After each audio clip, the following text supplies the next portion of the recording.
Fanatics. Dahil sa issue po mga kababayan ng tagisan ng ni Marcoleta at nitong si Senador Panfilo Lacson sa Senado dahil sa kanilang personalan na atake mga kababayan ay lumalabas nga po na napuno na itong si Senador Panfilo Lacson at lahat ng kanyang itinatago at lahat ng kanyang nararamdaman ay inilabas na nito. Lahat po ng pagtira kay Marcoleta na durog ng sobra mga kababayan. Ngayon po mga ka-GP Fanatics, dahil po nga po sa bagay na yan ay napagtanto at nakita natin na meron palang plus na pwedeng ikasabit at ikakulong ni Marcoleta. Akala niya smart siya, pero mga kababayan, yung pagiging smart niya is not enough. Dahil sabit po sa indirect bribery itong si Marcoleta. JP, bakit naman sinasabi mo na pwedeng makulong? Yan ang pag-usapan natin mga kababayan.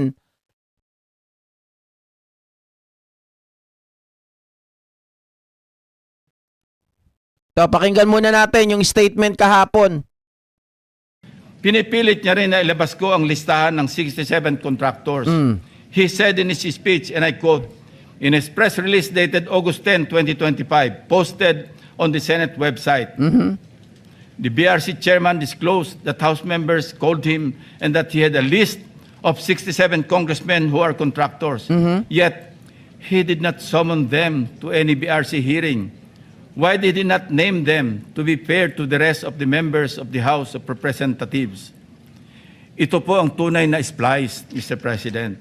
Kung babasahin lang po ni Ginoong Marcoleta ang susunod na sentence, malinaw na malinaw po ito. And I'd like to paraphrase. Lacson clarified that he merely asked a congressman friend from the lower house and that, again I quote, I chuckled and said, I don't have a list.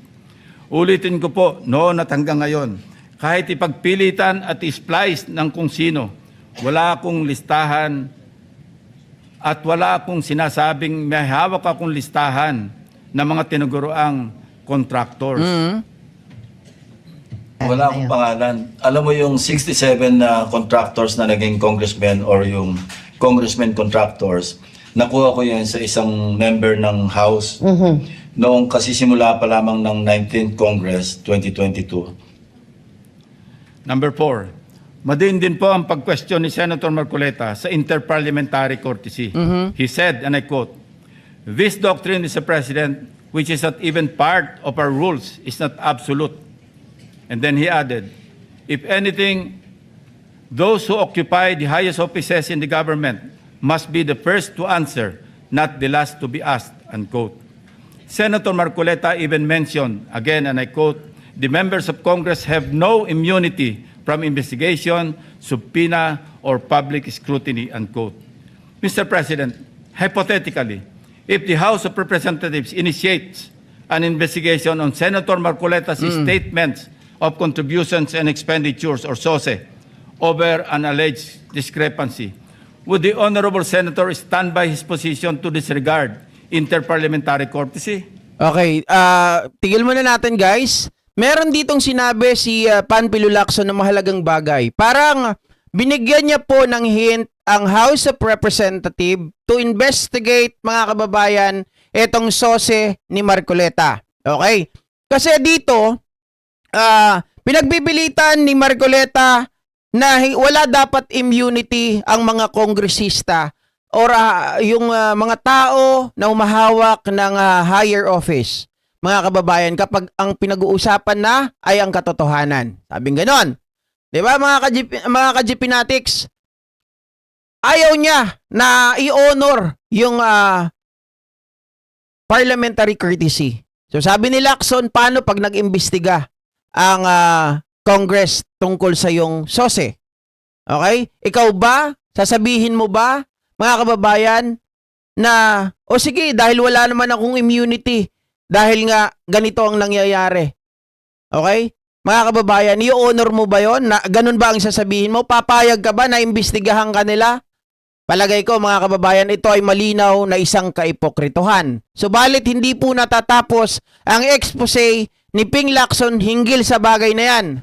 If his former colleagues were to issue a subpoena, Ma'am a show Lilian, cause order, or even a warrant of arrest, would he still argue about the relevance of interparliamentary courtesy? Ito po ang tunay na hypothetical question, Mr. President. correct. Lest we forget, 2 taon pa lamang ang nakakalipas. Siya mismo ang nagsisisigaw sa House of Representatives at nag-motion na i-terminate ang budget deliberations para bigyan ng parliamentary courtesy ang Office of the Vice President. In his words, Mr. President, Parliamentary procedures, Madam Chair, grow from or are enriched by traditions, experiences, and precedents. Double standard. You may not like the person, you may not like her presence here, but you have to respect the office of the Vice President. That is all, because that is guided by the tradition. Kahapon po, kagaya po na sinabi nila, wala nang pinagtanong sa office of the President, and that is correct. That is in line. Sa madaling salita, mga kababayan, ang gustong sabihin ni Panfilo Lacson dito, kapag kakampi ni Marcoleta, kapag siya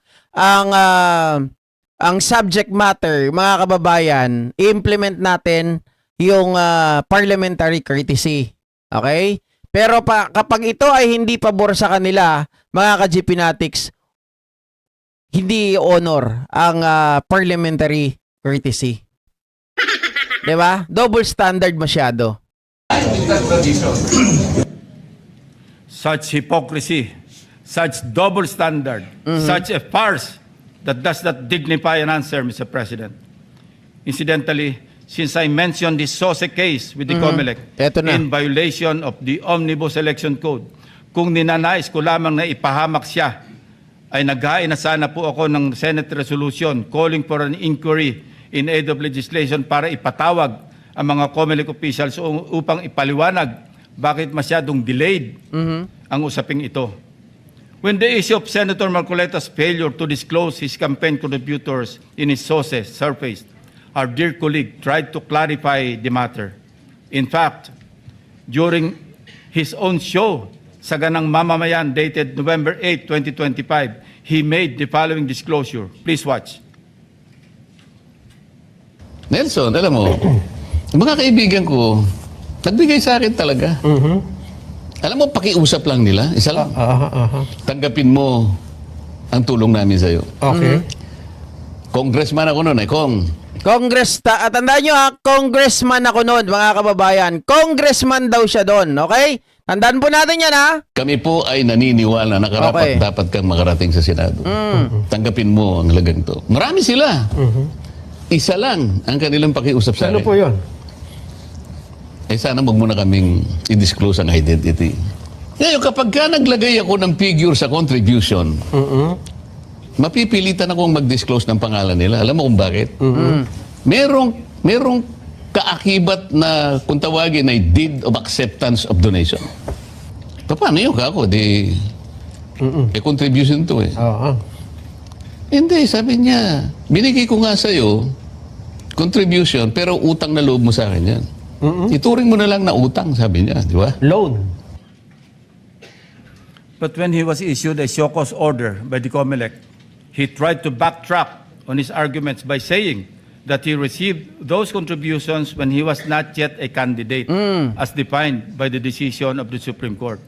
I guess Senator Marcoleta and his legal team thought they were being smart by being technical about when these contributions were made. Okay. Pero ang nakakatawa, Mr. President, ay wala nang mas lilinaw pa sa sariling pag-amin ni Senator Marcoleta. Tumanggap siya ng pera para magkaroon siya ng utang na loob sa mga taong yon. Isang maliwanag na admission against interest, ang sabi nga ng mga abogado. Bilang isang abogado, dapat alam ni Senator Marcoleta na dahil dito ay shoot siya sa balde Oo. sa kasong indirect bribery under Article 211 ng Revised Penal Code dahil member siya ng House of Representatives ng panahon na yon. Maliwanag sa batas na krimen sa mga public officials na tumanggap ng pera o gift by reason of their office kahit walang pangako na particular act or omission sa nagbigay ng pera. Okay, so yan talakayin natin mga ka-GP Natics. Sir Manuel Uy, thank you so much sa pag-share ng blessing. Thank you, thank you. Okay mga kababayan, ano ba yung tinatawag na indirect bribery? Mga ka-GP Natics. Tandaan po natin ha, sabi ni Ping Lacson, nakala siguro ng kanyang legal team smart sila. Nung sinabi nila na nag-backpedal sila na mga kababayan ang kanilang defense, ay tinanggap naman namin yan noong panahon na hindi pa nagsisimula ang halalan. Pero sinabi niya, mga kababayan, that he was a Congress back then. Tama? Kongresista siya. Ibig sabihin, mga kababayan, may hawak pa siyang may hawak pa siyang pwesto sa gobyerno. And in that case, mga ka-GP Natics, pasok po sa tinatawag na indirect bribery. Ayon dito, mga kababayan, ang indirect bribery ay isang krimen sa ilalim ng Revised Penal Code of the Philippines kung saan ang isang public officer ay tumanggap ng regalo o pabor o anumang benepisyo dahil sa kanyang posisyon kahit walang malinaw na kapalit o hinihinging aksyon. Mga kababayan, simpleng paliwanag. Ang indirect bribery ay nangyayari kapag ang isang opisyal ng gobyerno ay tumanggap ng regalo o pabor. Malinaw, mga kababayan, tumanggap po ng pera si Marcoleta. Okay? Tumanggap po siya ng pera. Which is, ito po ay labag kaagad sa batas. Under Revised Penal Code of the Philippines. Maliwanag yun, inamin niya. Hindi siya pwedeng magsinungaling doon. 'Di ba? Mga kababayan, meron siyang posisyon sa gobyerno. He was a House of Representative member way back then. Kahit walang kasunduan yon, mga ka-GP Natics, hindi malinaw, ang basta sinabi lang doon ay basta wag mo kaming itago. Pero, ang alam natin, mga ka-GP Natics, ang sinabi ng kanyang mga kaibigan, gawin mo na lang utang. Gusto namin, manalo ka. Pero, the fact remains the same.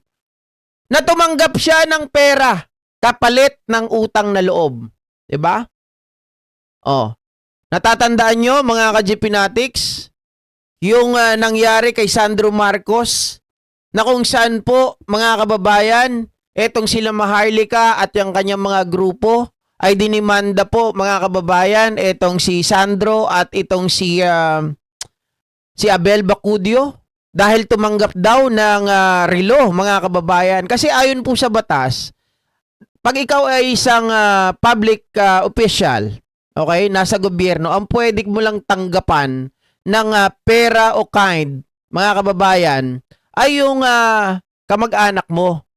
Okay, yung yung first degree. Ang alam ko, yung pamilya mo lang talaga. Hindi pwedeng pinsan, hindi na yon. Mga ano na yon eh.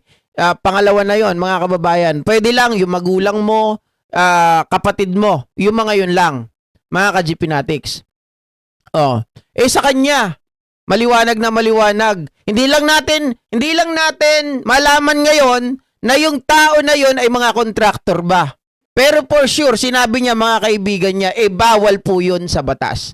Remember, sabi ko kanina, pamilya mo lang dapat. First degree, mga kababayan. Yun lang dapat ang pwede mong tanggapan ng mga regalo. Okay? O kaya pera. Sa case ni Marcoleta, umamin siya. Akala nila smart siya. Uy, ligtas na ako sa aking sose. Ligtas na ako kahit hindi ko ito inilagay doon, kahit hindi ko ito dineclare. Kasi during that time, wala pa naman ako, hindi pa naman nagsisimula ang araw ng pangangampanya. Oo, ligtas ka doon. Kasi malamang sa malamang. Pero sana, mga kababayan, sa pagbubukas po ng privilege speech nitong si Lacson, ay malinawan ang mga kababayan natin, this is a loophole. Loophole. A plus para po matanggal sa pwesto, makulong si Marcoleta. Oy, GP, bakit makulong? Mga kababayan, ang kaso ni Marcoleta, okay, meron po itong kaakibat, mga ka-GPnatics, na consequences. Maaari pong makulong, matanggal sa pwesto itong si Marcoleta. Ito ang parusa, oh. Parusa sa ilalim ng Revised Penal Code of the Philippines. Ang parusa ay maaaring kabilang ang pagkakakulong. So, pwedeng makulong. Multa, mga kababayan. At pagkawala ng karapatan sa posisyon sa gobyerno. Diba? Maliwanag yun. Hindi mo pwedeng itago yun. Akala nyo smart kayo. Akala nyo makakaligtas kayo. Panginoon, mga kababayan, ang nagpapakita ng mga kabuktutan ng isang kagaya ni Marcoleta na akala ng iba napakatuwid, napakagaling. Galit, mga kababayan, sa nagbe-bend ng law. Pero siya mismo, mga kababayan, ang nagbi-break ng law. Diba? Ito ay maliwanag na pagbi-break ng batas, pagbi-break ng law, mga kababayan, umamin siya. Tinanggap niya yung pera. Di ba? Pagkalaki-laki, milyones. Oh. Sabi ni Ate Cholang, ang tanong, bakit wala pang say ang COMELEC? Dito, mga ka-GPnatics, kapag wala pa ring say ang COMELEC, hindi po nila ito, mga kababayan, ginawa ng aksyon, alam na ang COMELEC bayaran. Alam na ang COMELEC na dadaan sa pakiusapan o nadadaan sa kasunduan. Dapat may motu proprio kayo to investigate. 'Di ba? Sana naman din yung mga senador natin. Dapat kayo, total ngayon, Panfilo Lacson, ako sa totoo lang, gusto kong i-push ka to file or to investigate itong nangyayari na to. Gusto namin matanggal si Marcoleta. Diba? Yung Congress, pwede kayo magpa-imbestiga dito.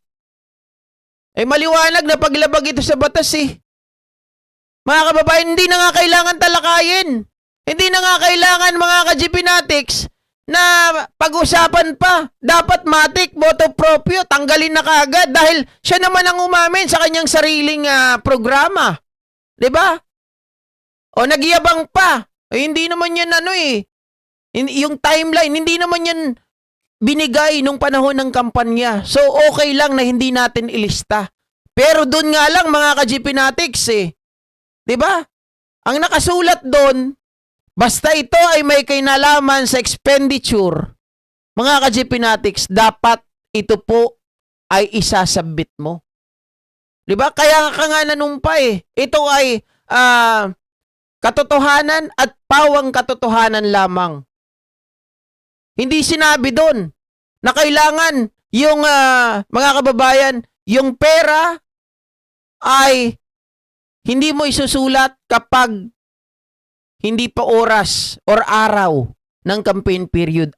Ang nakalagay doon, mga ka-GPnatics, as long as ito ay ginamit na expenditure sa halalan, dapat ilagay. Dapat ideklara. May problema dito ang COMELEC. Diba? Nakikita natin yung butas.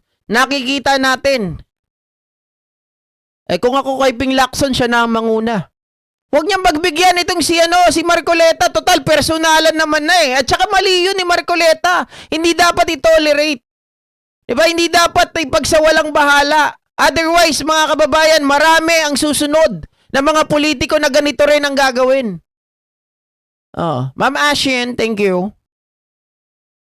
GP, tapos na investigasyon ng COMELEC nung nakaraang buwan pa pero hindi pa nila nilalabas. Iglesia din ba si George Garcia? Sabi ni Abdullah Bay, hindi ko lang alam. Diba? Yan nga pinapatagal ng COMELEC yung investigasyon nila. Ngayon, mga kababayan, inilabas ito ni Panfilo Lacson para imulat ang mga mata natin, imulat ang mga mata ng mga kongresista, imulat ang mata ng mga senador na hindi po ligtas si Marcoleta. Hindi po rason, hindi po alibi, hindi po scapegoat, mga kababayan, they are not smart enough para makaligtas dito sa kanilang depensa. Na kung saan sinasabi nila, hindi naman ito araw pa ng halalan. Ito ay prior. I was a congressman back then. That's exactly the point of Panfilo Lacson. You are a House of Representative member back then. You should not, mga kababayan, accept a money or a bribe, diba? Or a favor habang ikaw ay nakaupo.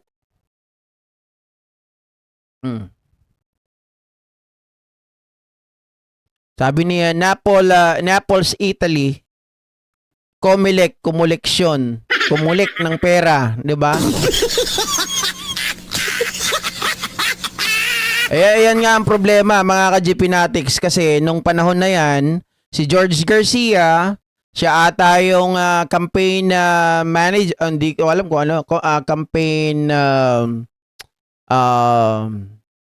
campaign lawyer nitong si Marcoleta way back then. So paano 'yan? 'Di ba? Oh. Hindi totoo naman eh. Campaign lawyer ni Marcoleta si George Garcia. Oh. So dapat 'yan palitan na rin. Pero sampal sa pagmumukha ni George Garcia yung sinambulat ni Panfilo Lacson ngayon. Mga kababayan na flaws. 'Di ba? Dahil hindi siya pwedeng makaligtas dito. Kahit anong gawin niya, ililigtas niya yung sarili niya dahil labas daw ito ng election period. Mga kababayan, pero pasok naman ito nung siya po ay kongresista. Malinaw na tumanggap siya ng bribe. Oh.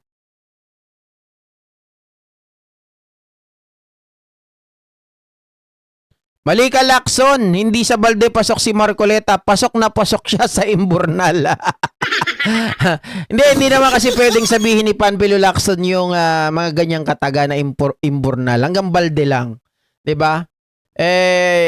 Respeto na lang din sa institusyon nila. Kaya ganun ang sinabi. Pero nakita nyo naman na mga kababayan, kung pwede lang sigurong murahin ni Panfilo Lacson si Marcoleta, mumurahin niya yun eh. Hindi totoo. Mumurahin niya talaga yun. Kung ako lang siguro, mga kababayan, sinabunutan ko na yun. Diba? O, Marcoleta, wala. Dali ka dito. Sigurado yan, may pupuntahan ka. Ang inaantay ko dito, mga kababayan, ay meron pong magkusa na mag-file ng kaso laban kay Marcoleta ng indirect bribery. Diba? Sana merong mag-imbestiga para lalong mapahiya ang mokong at matuluyang mag-resign ng siraulo. At tingnan natin kung pag nag-imbestiga ang House tapos sasabihin niya, mga kababayan, ay gagamitin niya ba? Hindi niya ba i-honor ang interparliamentary courtesy? Interparliamentary courtesy na gaya po ng sinasabi niya. 'Di ba? Tingnan natin kung anong kayabangan niya. Parang kakainin niya yung sarili niyang salita. Ang galing ni Ping Lacson dito. Salute ako sa iyo, sir. Kasi nakita mo itong hindi nakikita ng ibang tao. 'Di ba? Minulat mo ang aming mga mata. Minulat mo ang mga mata. Kasi kahit dun sa mga legal luminaries, hindi natin narinig tong bagay na to eh. Ba? But it was Panfilo Lacson who revealed, mga kababayan, this flaw or flaws.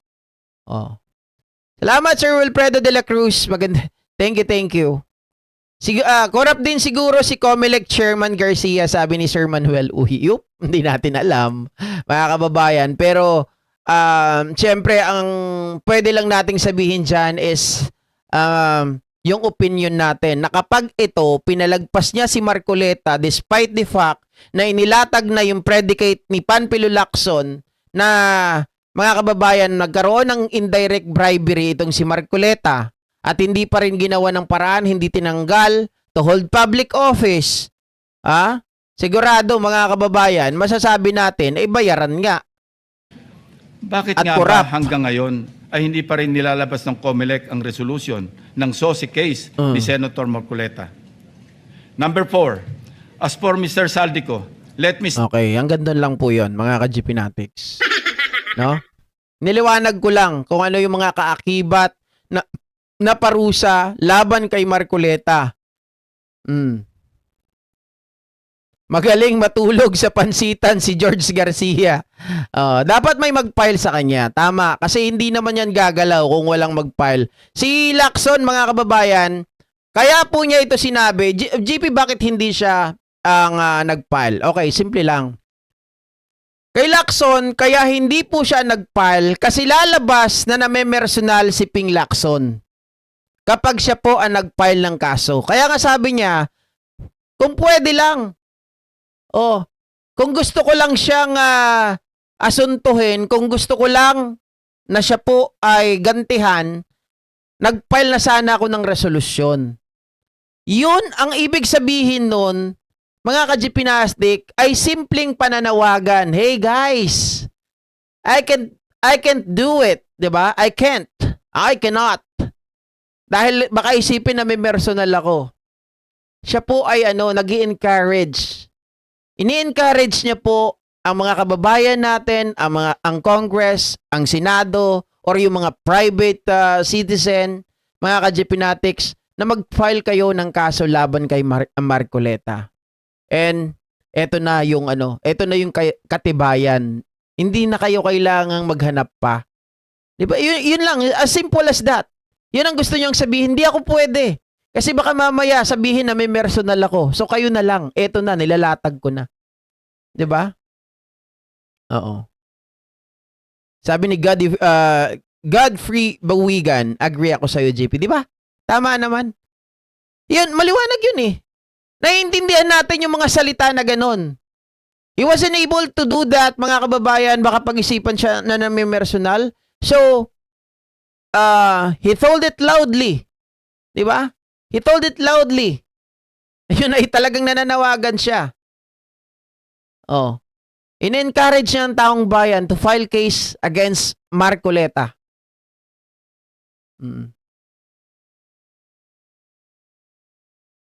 Okay, Victoria Arevalo. Okay, sige, ulitin ko. Pinipilit niya rin na ilabas ko ang listahan ng 67 contractors.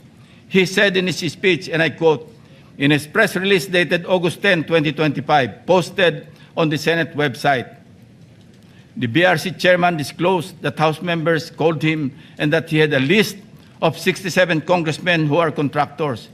Yet, he did not summon them to any BRC hearing. Why did he not name them to be fair to the rest of the members of the House of Representatives? Ito po ang tunay na splice, Mr. President. Kung babasahin lang po ni Ginoong Marcoleta ang susunod na sentence, malinaw na malinaw po. Ito, and I'd like to paraphrase, Lacson clarified that he merely asked a congressman friend from the lower house and that, again I quote, I chuckled and said, I don't have a list.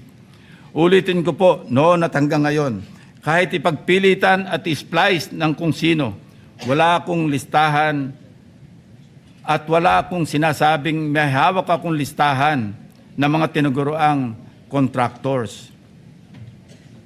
Wala akong pangalan. Alam mo yung 67 na contractors na naging congressmen or yung congressmen contractors, nakuha ko yan sa isang member ng House noong kasisimula pa lamang ng 19th Congress 2022. Number 4, madiin din po ang pag-question ni Senator Marcoleta sa interparliamentary courtesy. He said, and I quote, this doctrine, Mr. President, which is not even part of our rules, is not absolute. And then he added, if anything, those who occupy the highest offices in the government must be the first to answer, not the last to be asked, unquote. Senator Marcoleta even mentioned, again, and I quote, the members of Congress have no immunity from investigation, subpoena, or public scrutiny, unquote. Mr. President, hypothetically, if the House of Representatives initiates an investigation on Senator Marcoleta's statements of contributions and expenditures, or SOSE, over an alleged discrepancy, would the Honorable Senator stand by his position to disregard interparliamentary courtesy? if his former colleagues were to issue a subpoena, a show cause order, or even a warrant Wait. Namimili daw ako ng comment. Sir Romeo Canlas. Ngayon ko lang nakita yung pangalan mo, sir, na nag-appear dito. Hindi po ako namimili as long as na yung nababasa ko dito ay related dun sa topic. No? Binabasa ko po yan. Hindi po ako namimili, sir. Sorry kung hindi ko po nabasa yung comment. Pares, would he still argue about the relevance of interparliamentary courtesy? Ito po ang tunay na hypothetical question, Mr. President. Lest we forget, 2 taon pa lamang ang nakakalipas. Siya mismo ang nagsisisigaw sa House of Representatives at nag-motion na i-terminate ang budget deliberations para bigyan ng parliamentary courtesy ang Office of the Vice President. In his words, Mr. President. Wait. Oy, grabe ka na, Sir Manuel Uy. Ikaw na kaya, sir, ang mag-file ng kaso. Hindi natin 40 yan, guys. Gustuin ko man, syempre pag nag-file ka ng kaso, kailangan may pera ka, di ba? Hindi naman pwedeng, mga kababayan, Diyos ko, parang awa nyo na. Hindi kaya ng bulsa ko yan. Baka mabutas lalo. Butas-butas na nga eh. Di ba? Hindi, ang ibig ko sabihin, yung may kakayahan, di ba? Kung may kakayahan tayo, bakit hindi pwede, di ba? Mga kababayan, wala namang problema yun eh.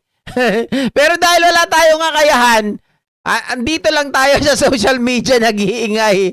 Thank you so much then. Good morning dito sa nasa Japan, guys. Thank you. President. Parliamentary procedures, Madam Chair, grow from or are enriched by traditions, experiences, and precedents. You may not like the person, you may not like her presence here, but you have to respect the office of the Vice President. That is all. Because that is guided by the tradition. Kahapon po, kagaya po na sinabi nila, wala nang pinagtanong sa office of the President. And that is correct. That is in line with that tradition. Such hypocrisy, such double standard, such a farce that does not dignify an answer, Mr. President. Incidentally, since I mentioned the Sose case with the COMELEC in violation of the Omnibus Election Code, kung ninanais ko lamang na ipahamak siya, ay naghain na sana po ako ng Senate resolution calling for an inquiry in aid of legislation para ipatawag ang mga COMELEC officials upang ipaliwanag bakit masyadong delayed ang usaping ito. When the issue of Senator Marcoleta's failure to disclose his campaign contributors in his sources surfaced, our dear colleague tried to clarify the matter. In fact, during his own show, Saganang Mamamayan, dated November 8, 2025, he made the following disclosure. Please watch. Nelson, alam mo, mga kaibigan ko, nagbigay sa akin talaga. Alam mo, pakiusap lang nila. Isa lang. Tanggapin mo ang tulong namin sa'yo. Okay. Congressman ako noon Kong, kami po ay naniniwala na karapat dapat kang makarating sa Senado. Tanggapin mo ang halagang to. Marami sila. Isa lang ang kanilang pakiusap sa Ano akin. po yun? Sana wag mo na kaming i-disclose ang identity. Ngayon, kapag ka naglagay ako ng figure sa contribution, mapipilitan akong mag-disclose ng pangalan nila. Alam mo kung bakit? Merong kaakibat na kung tawagin ay deed of acceptance of donation. Paano yun kako? Contribution to eh. Oo. Hindi, sabi niya, binigay ko nga sa'yo, contribution, pero utang na loob mo sa akin yan. Ituring mo na lang na utang, sabi niya, di ba? Yari siya dun. But when he was issued a show cause order by the COMELEC, he tried to backtrack on his arguments by saying that he received those contributions when he was not yet a candidate, as defined by the decision of the Supreme Court. I guess Senator Marcoleta and his legal team thought they were being smart by being technical about when these contributions were made. Pero nakakatawa, Mr. President, wala nang mas lilinaw pa sa sariling pag-amin ni Senator Marcoleta. Tumanggap siya ng pera para magkaroon siya ng utang na loob sa mga taong yon. In-emphasize Isang pa. maliwanag na admission against interest, sabi nga ng mga abogado. Bilang isang abogado, dapat alam ni Senator Marcoleta na dahil dito ay shoot siya sa balde sa kasong indirect bribery under Article 211 ng Revised Penal Code dahil member siya ng House of Representatives ng panahon na yon. Maliwanag sa batas na krimen sa mga public officials na tumanggap ng pera o gift by reason of their office kahit walang pangako na particular act or omission sa nagbigay ng pera. Bakit nga ba hanggang ngayon ay hindi pa rin nilalabas ng COMELEC ang resolution ng SOSI case ni Senator Marcoleta? Number 4, O, ayan mga kababayan ha. Salamat po. Ayan, naiulit ko na para sa inyong lahat mga ka-GPnatics. Maliwanag na maliwanag doon ang criminal liability nitong si Marcoleta pagdating po doon sa kanyang pahayag. Okay? So maraming salamat mga kababayan, mga ka-GP. Magkita-kita po tayo muli mamaya mga kababayan. At hanggang dito na lamang po ang ating live streaming. Good morning po sa inyong lahat sa mampung lupalop kayo ng mundo ngayon naroon. Ito po ang inyong abang lingkod, JNK, mga kababayan. Bye-bye! Thank you!